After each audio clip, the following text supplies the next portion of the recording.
Et maintenant, je vais vous parler de la vitamine B6 qui est une neurovitamine. On la trouve dans le marché sous différentes formes, sous forme liquide, en poudre, en comprimé ou en capsule. La vitamine B6 existe sous 3 formes. La plus reconnue et utilisée restant naturellement, c'est la pyridoxine. Les autres sont le pyridoxal et la pyridoxamine. Donc il est très fréquent en fait de trouver la vitamine B6 mélangée à d'autres éléments nutritifs, notamment dans les compléments multivitaminés. Cependant, il existe également des suppléments contenant uniquement cette molécule. Vous les trouvez en 2 principaux formats. En fait, c'est la pyridoxine et le phosphate pyridoxal. La pyridoxine, c'est la forme active la plus répandue et la plus utilisée de la vitamine B6 dans les compléments alimentaires. Elle est le précurseur du pyridoxal phosphate qui est le coenzyme indispensable au métabolisme des protéines. De plus, elle participe à la transformation du tryptophane en vitamine B3 et au métabolisme des lipides. Elle est facile à trouver et son prix est élevé relativement bas. Pour le phosphate de pyridoxal, c'est la forme active de la vitamine B6 comme on l'a déjà précisé. Elle est appelée également le pyridoxal 5-phosphate. Elle ne nécessite pas d'être métabolisée dans le foie pour remplir ses fonctions.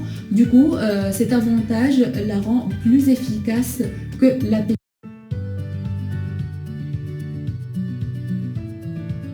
Concernant les tarifs, elles sont généralement aux alentours de 15 euros. En fait, sur le marché, on trouve une large gamme de produits, soit contenant uniquement la molécule de la vitamine B6, soit mélangée avec d'autres nutriments, des vitamines ou des minéraux. Par exemple, on trouve le produit de la marque Solgar qui met 100 capsules de vitamine B6 de 100 mg avec le prix de 7 euros. Il y a aussi le produit de la marque Nutri&Co qui vend une combinaison de vitamine B6 et du magnésium qui met 120 gélules et qui propose une dose de 300 mg par jour avec le prix de 19,99 euros. Il y a aussi le complément alimentaire de nutrition qui s'agit d'un complexe de vitamine B contenant différentes vitamines du groupe B, B1, B2, B3, B6, B12, B9. Pour eux, c'est une cure de 6 mois contenant 180 comprimés et le prix c'est 14,97 €.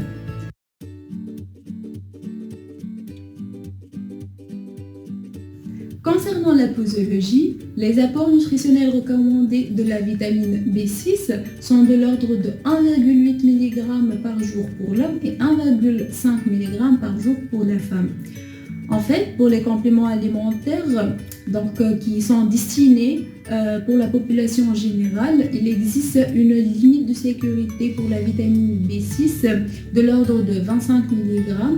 Du coup, la valeur retenue pour la teneur maximale recommandée correspond à 50% de cette limite de sécurité qui est 12,5 mg pour la population générale. Concernant les adolescents et les enfants, la valeur retenue aussi dérive de cette valeur de sécurité. Du coup, soit 6,25 mg pour les adolescents et 2,5 mg pour les enfants. Concernant les populations à risque de carence, il y a les femmes sous contraceptifs oraux, mais également les personnes diabétiques. Et aussi, lors d'une consommation importante d'alcool, les risques de déficit sont également possibles. Ceci est dû à une diminution de l'absorption de la vitamine B6 par les intestins.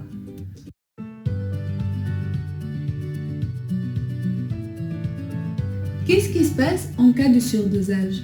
En fait, une consommation à long terme d'apports trop élevés en vitamine B6, par exemple en consommant des compléments alimentaires fortement dosés en vitamine B6, ceci peut conduire à une apparition d'une forme sévère de neuropathie périphérique avec perte de réflexes dans les bras et les jambes ainsi qu'à une ataxie sensorielle. Il existe aussi d'autres manifestations de toxicité résultant d'une consommation excessive de la vitamine B6 comme la photosensibilité, les lésions cutanées et les troubles de la mémoire.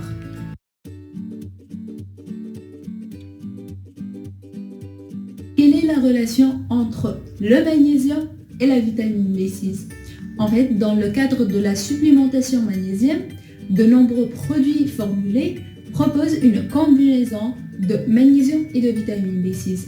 En fait, le magnésium seul n'est ni aussi disponible ni aussi bien utilisé que lorsqu'il est accompagné de facilitateurs et de cofacteurs.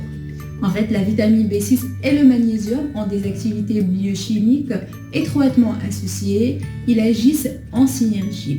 Du coup, même si le magnésium est bien absorbé, il va avoir tendance à ressortir de la cellule et à être éliminé dans les urines. Il est donc nécessaire et primordial de favoriser la rétention intracellulaire.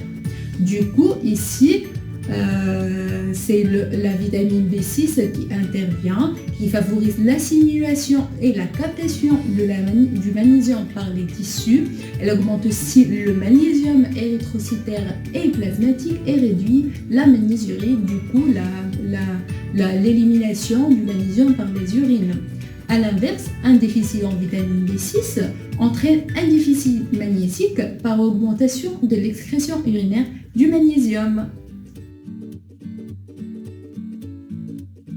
Il y a aussi la taurine, qui est un acide aminé dérivé de la cystéine soufrée et est souvent associé au magnésium et à la vitamine B6. C'est ce qu'on appelle le magnésium de troisième génération, qui est non laxatif et plus assimilable. La taurine, elle favorise aussi la fixation du magnésium comme la vitamine B6. C'est un magnésiofixateur. Concernant la vitamine B6, elle a besoin en premier lieu de magnésium qui est nécessaire à la phosphorylation activatrice de la vitamine B6, tandis que le déficit magnésien altère le métabolisme de la vitamine B6. Elle a besoin aussi de zinc, de la vitamine B2 et de la vitamine B3 pour aboutir à sa forme fonctionnelle.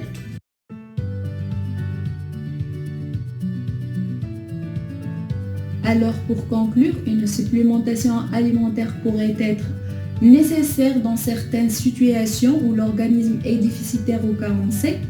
Du coup, il vaudrait mieux connaître les compléments alimentaires et les différents compléments et gammes sur le marché, savoir quel complément alimentaire choisir. Alors il faut faire attention aux interactions probables entre les différents vitamines et minéraux, mais aussi il faut faire attention aux compléments alimentaires fortement dosés en certains minéraux et vitamines qui pourraient avoir des effets indésirables et un grand risque sur la santé pouvant être irréversibles. Merci pour votre attention et à la prochaine vidéo sur un autre thème sur la nutrition.